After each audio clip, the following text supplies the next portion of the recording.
Assalamualaikum warahmatullahi wabarakatuh. Perkenalkan, nama saya Rizkyana Fathia Azahra, NIM 2020-310061 dari Prodi Agribisnis. Pada kesempatan kali ini, izinkanlah saya untuk mempresentasikan salah satu materi dari mata kuliah Ekonometrika, yakni materi dengan tema heterokedasitas. Nah, pengertian dari heterokedasitas ini dapat disimpulkan dia adalah kebalikan dari homokedasitas. Jadi, homokedasitas itu materi yang sudah kita pelajari di pekan sebelumnya.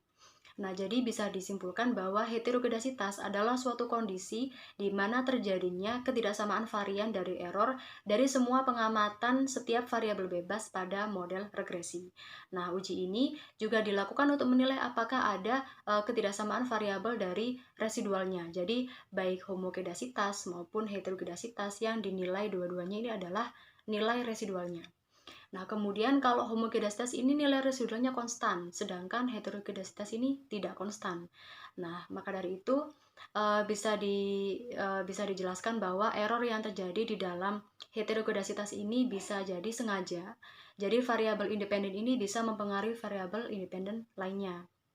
Nah, kemudian karena dia mempengaruhi sesama variabel, jadi dia bisa terstruktur dan sistematis, berbeda dengan keadaan homokedasitas, di mana error yang terjadi dalam homokedasitas ini diasumsikan bahwa terjadinya ini tidak sengaja ataupun coincidence. Jadi tidak ada variabel yang mempengaruhi variabel lain secara besar-besaran.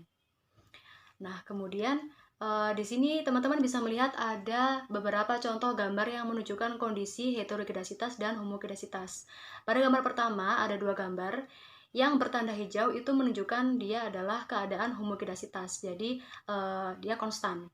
Kemudian gambar yang kedua dengan tanda merah itu adalah keadaan di mana terjadinya heterokedasitas. Jadi pola-polanya juga bisa teman-teman lihat di bawah ini ada 4 gambar. Jadi dia membentuk suatu pola, biasanya polanya itu gambarnya terompet dari kecil ke besar atau dari besar ke kecil. Kemudian ada pola seperti gelombang, ada pola melengkung, cekung, ataupun cembung, kemudian ada pola-pola yang lainnya. Nah, kemudian apa sih pentingnya uji heterokedasitas ini? Jadi dia pentingnya atau tujuannya itu untuk mengetahui apakah ada penyimpangan dari syarat-syarat asumsi klasik pada regresi linear. Jadi apabila uji heterokedasitas ini tidak bisa memenuhi asumsi-asumsi uji klasik, maka bisa dikatakan bahwa nilainya itu tidak baik ataupun tidak valid.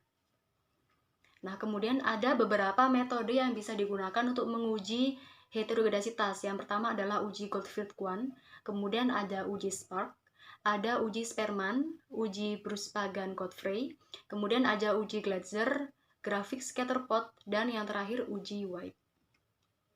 Nah, berikut saya akan menerangkan bagaimana cara menggunakan metode uji Glatzer pada uji heterokedasitas. Jadi ada 4 kalau dirangkum ya. Yang pertama, teman-teman bisa membuka aplikasi SPSS. Bagi yang belum punya bisa dulu di komputer. Nah, kemudian langkah pertama yang kita lakukan adalah untuk membuat 4 variabel dengan data scale, kemudian type, numeric, dan desimal 0. Nah, setelah kita membuat 4 variabel tersebut, kita masukkan data dengan cara kopas. Jadi data-datanya sudah kita olah dan kita sediakan, kemudian kita kopas. Nah, setelah kita kopas, kita klik menu, kemudian klik analyze, klik regression, dan klik linear. Nah, setelah terbuka jendelanya, maka kita masukkan data ke kotak variabel independen dan masukkan SPMB ke kotak variabel dependent. Nah, setelah itu, dari output yang akan dihasilkan pengolahan tadi, maka akan tampak bahwa variabel tidak ada gejala heterokedasitas. Nah, karena sigmanya lebih dari 0,05. Kemudian ada beberapa cara untuk mengatasi heterokedasitas. Nah, ada 3 cara. Yang pertama dengan menggunakan transformasi data, di mana dengan mengubah bentuk data yang digunakan dalam suatu model regresi, yaitu direkomendasikan dengan transformasi inverse logaritma natural atau dengan logaritma natural, transformasi logaritma natural. Kemudian yang kedua bisa dengan cara WLS atau weight less square.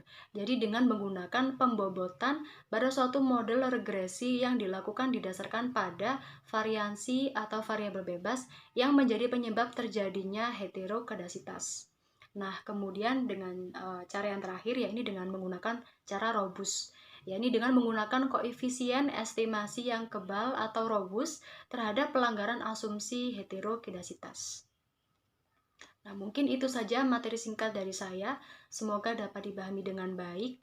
Dan mohon maaf apabila ada salah perkataan maupun perbuatan. Wassalamualaikum warahmatullahi wabarakatuh.